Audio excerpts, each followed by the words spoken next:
It's Listener Questions live on the Orange and Black Insider Bengals podcast. Happy Friday, everyone. At least happy Friday to those of you tuning in live.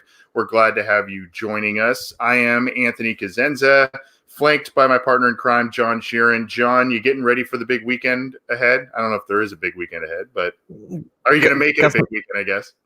I'm going to travel 100 miles north 71 to good old Columbus. So we got that going for us. But it's sunny.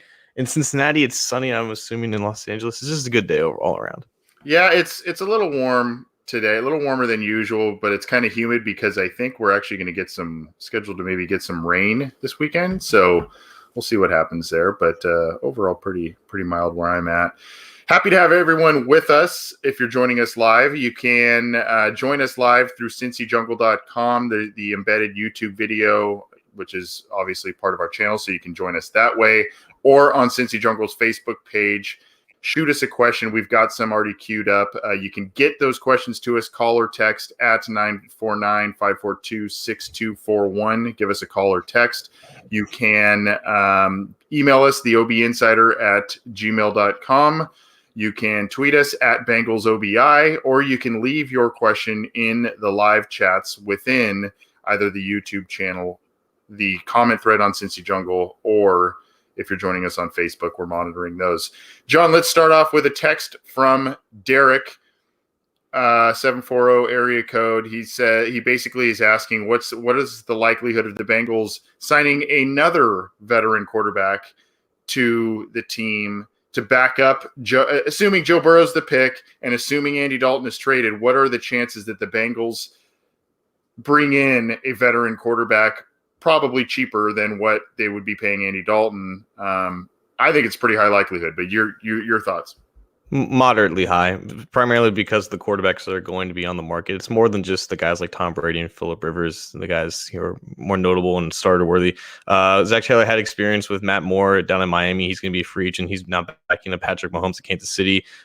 He worked with Sean Mannion, who's Kirk Cousins' backup in Minnesota. He's also going to be on the market. I think Marcus Mariota also makes a lot of sense as a guy with starting experience and would fit in a system that he ran under, I believe, Matt LaFleur, who was the offensive coordinator for the Titans before he became the Packers head coach. But he worked with Taylor for a year in Los Angeles. So there's a couple of guys going on the market that have experience with Taylor and the system that he's going to run, and it wouldn't cost very much. So I think it is moderately high based off who is entering the market.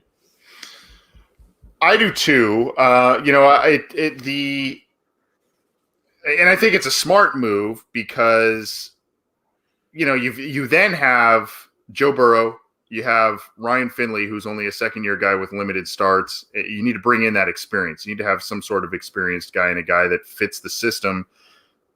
Obviously, it has to be something that's affordable because if you're going to shed Andy Dalton's contract off the books, save quite a bit of money from that, you would hope that money would be used at other positions of need, linebacker, defensive line, offensive line, that sort of thing.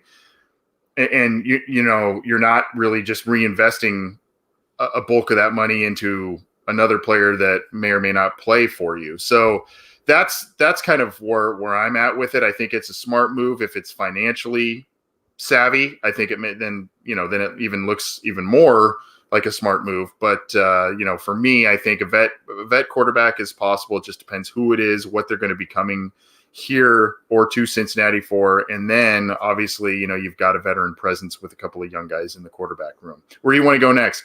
I was going to go to the comments section from Adrian Vallejo. He's asking, is Alex Erickson a potential cut candidate given the emergence of Brandon Wilson? I would say yes, but not necessarily just because of Wilson. I think he's on the chopping block in general because I think there's, he's doesn't really give them much as a receiver, and there's a lot of talent in this receiver class, and you have to assume that with the uncertainty of John Ross and AJ Green, they're going to be investing in that position, and there's going to be some competition with the lower half of that depth chart in general. I think Erickson saw his value as a punt returner, which is an area that I don't think they exactly trust Wilson completely as much as they do as a kick returner. So there's still a spot for Erickson as a punt returner, but I think as a receiver, he could be seeing some heat based off of who they draft in this year's draft from this very talented wide receiver class. Yeah, it's been a weird kind of situation with Erickson and the Bengals. I mean, he, as a rookie, was one of the leading, kickoff return guys or punt return guys in the league in terms of average. And then, he kind of fell off the map a little bit in his second year. And then coming into this offseason, there were some trade rumors that other teams wanted him, yet Zach Taylor, some of the rumor mills stuff had him thinking that he could be a Cooper Kupp-like guy for the Bengals.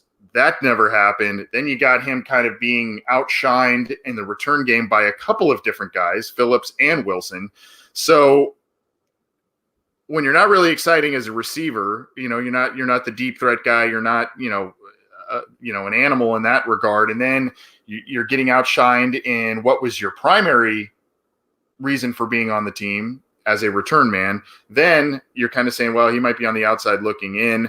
This draft, I think you mentioned it, John, this draft is ripe with wide receiver talent into day 3. So I think he could be. He could be a guy they look at as outside looking in, especially if Auden Tate stays healthy and ends up being kind of a contributor. Same with John Ross, and if they keep AJ Green around, they've got some tough decisions to make there. But I think Erickson could be a guy they look at maybe getting rid of this offseason.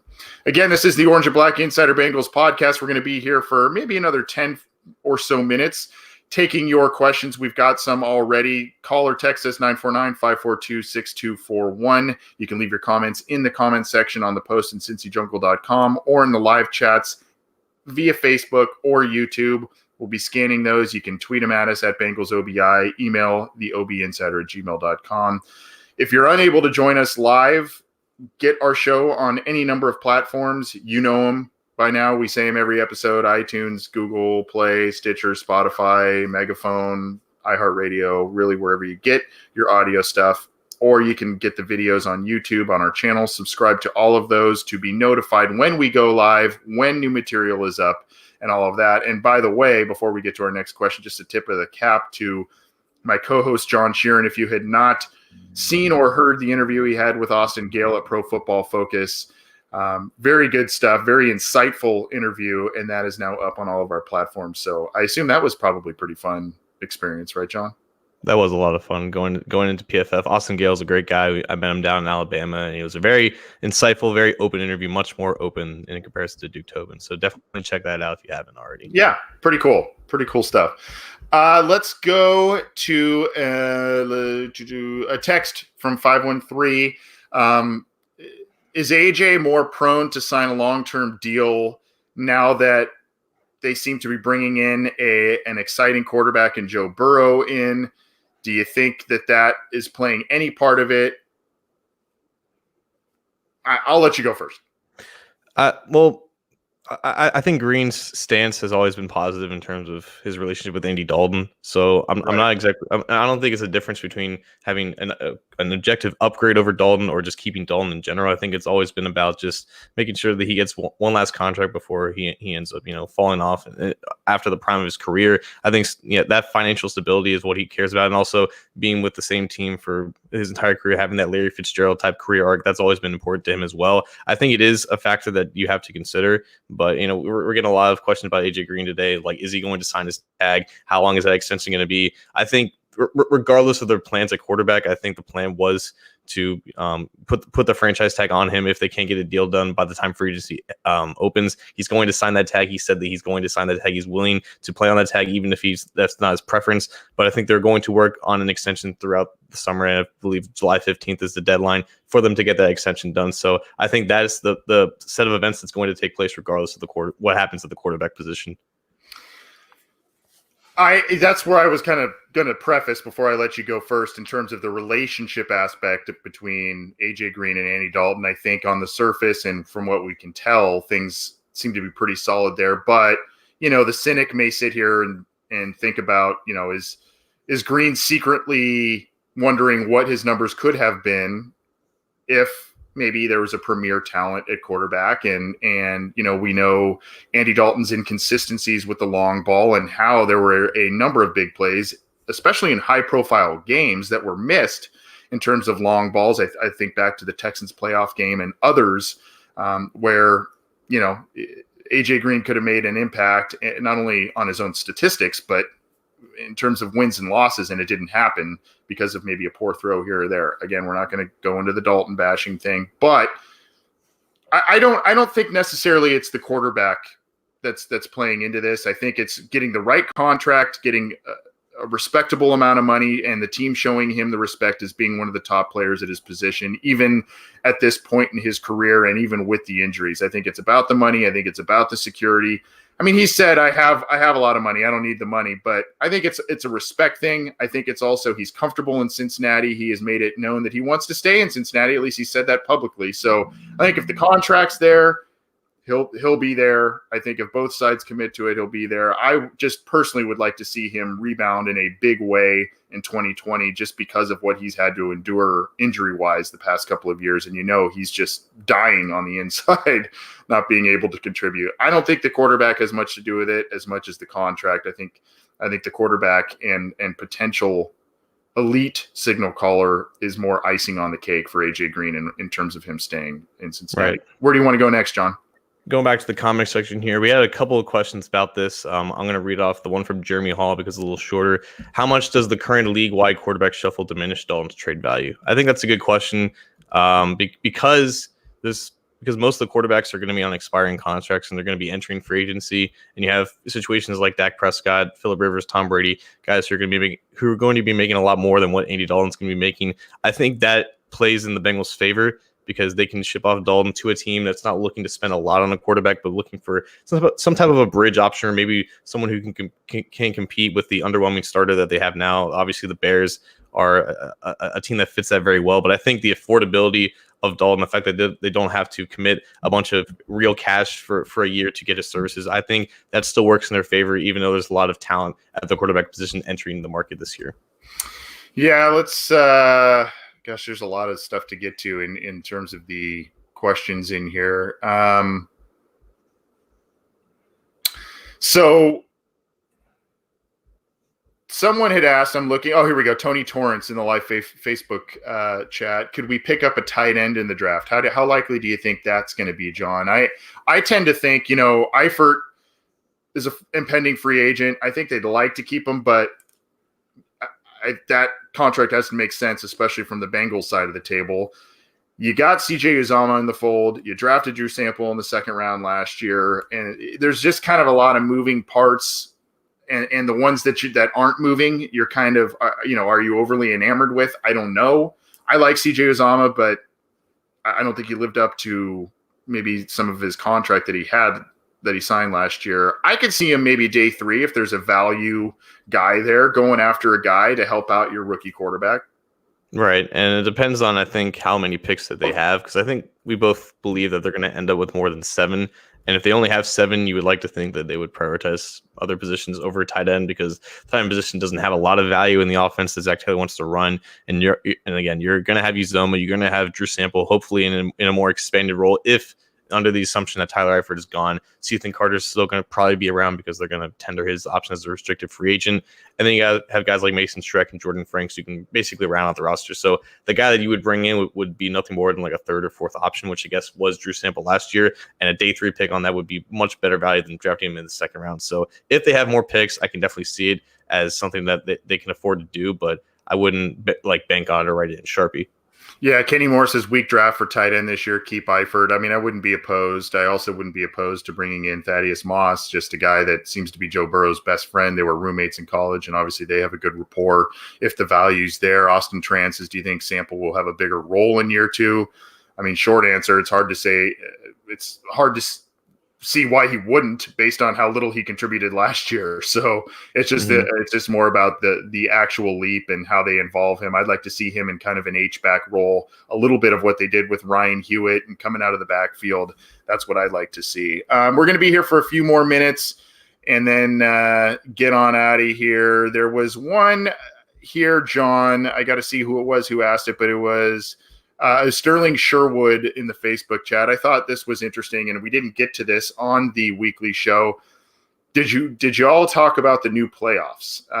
So the format and some of the rule changes and stuff. What are some of your thoughts on some of the things that have been coming out lately?